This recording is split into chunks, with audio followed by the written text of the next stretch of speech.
President Obama. He's got jokes, too. This week, he joked this week that he will use a popular online platform to look at all of his options in the future. In 7 months or so, I'll be on the job market. And I'm glad I'm going to be here. I'm going to get on LinkedIn and, see what comes up. Wow. Jeff, you had to be doing the hula when he said LinkedIn. We were excited to hear that. Yeah. And guess what? Because Jeff knows LinkedIn very well. Last week, LinkedIn made news of its own. Microsoft announced it's buying the business networking site for more than $26 billion with a B. This is Microsoft's biggest acquisition in its history. LinkedIn CEO Jeff Weiner will remain in his post after the sale is complete. And we are so pleased that he is back here with us at the table. Yes. Hello, Jeff Weiner, and congratulations. Yeah, Thank you. It's exciting. So I love in the letter to your employees, you said that Satya Nadella, the head of Microsoft, had you at the word independence. I'm curious, how did this all come about? You call him, he called you, what happened? Satya, myself, Reid Hoffman, the founder of LinkedIn, Bill Gates, have known each other for some years now, and I've long had admiration for the job that Satya's been doing there. Within the last 2 years since taking over as CEO, you've seen Microsoft become more agile, open, innovative. It's a more purpose-driven organization. So I think we've been trying to connect and just talk a little bit about ways in which the companies could work together. And earlier this year, we had a chance to sit down, and we realized there's such strong alignment there that maybe we should talk about a combination. And so what will it add to Microsoft, and what will it add to LinkedIn? So, Charlie, it's interesting because when we sat down, we realized how strongly aligned the two organizations were in terms of our sense of purpose and mission, which I wouldn't necessarily have expected.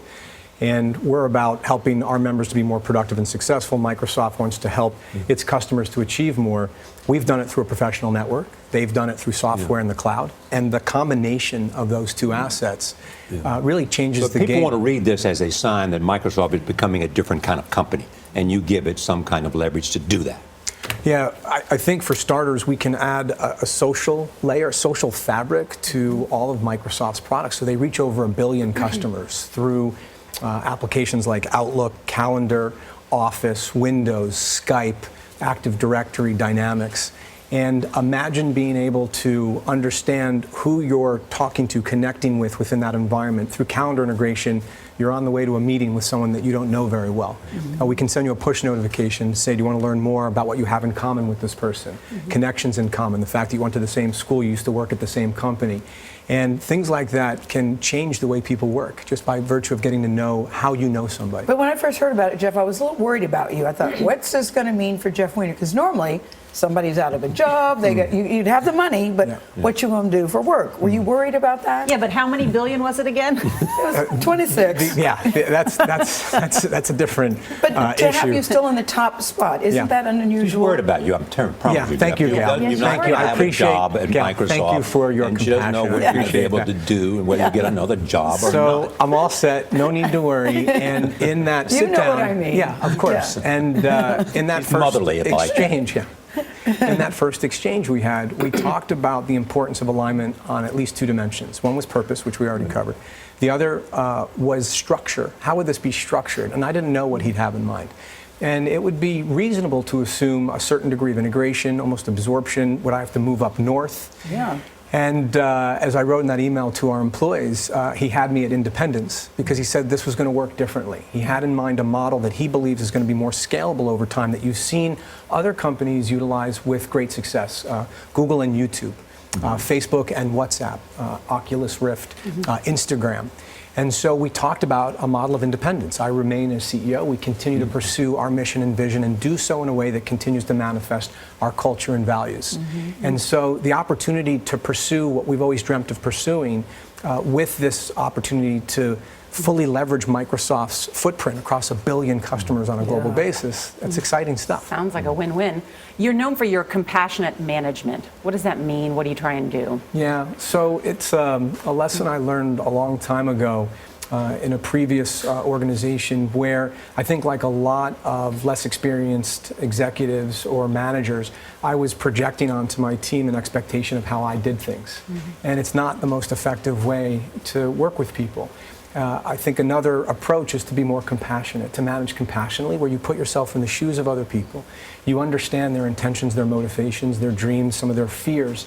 And in doing so, it can very much change the way in which you connect with the people you work with. You're one of the few CEOs that I've ever heard even use the word compassion and empathy when they're running a company and talking about their employees. Yeah. That's why I respect you so much.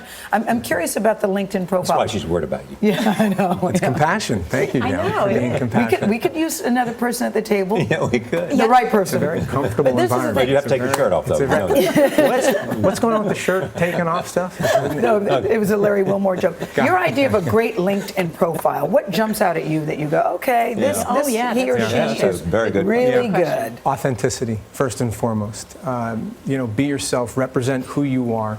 It's not just your experiences. This is not a resume. It's not static or linear. This is a more dynamic approach to representing your experiences, your skills, your objectives, what you know, what you're interested in within a professional context. And it's not just about the comprehensiveness, it's also about the freshness of the information. And the more complete and the more fresh, the more recent that information has been updated, the more opportunities are going to accrue to our members. Does it also provide a means for meeting other people for dating purposes? You know, it's funny, Charlie. I have heard stories. I get a lot of wonderful outreach from our members in terms of how we've changed their lives. I know. More often than not, it's related to Norris getting a kick out of that one. More often than not, it's related to jobs. But I just got an email about a couple that met over 30 years ago. And I believe the gentleman was serving in the military, and they fell in love very quickly. They lost touch with one another, and 30 years later, they were able to reconnect via LinkedIn. Great to what have you you, Jeff. do. I know. See what you do for people. This is great. Good to see Thank you, you so Jeff. much, Jeff. Thanks for having me. I was giggling because in our context, it always comes back to relationships Yeah. and love and passion. That's life, right? Yeah, That's yeah, good. that's Everything right, comes back to that That's stuff. good. Everything comes back to that stuff. Thank you, Jeff. Yeah, thanks for Great to have having you me. here. Congratulations. Thank you.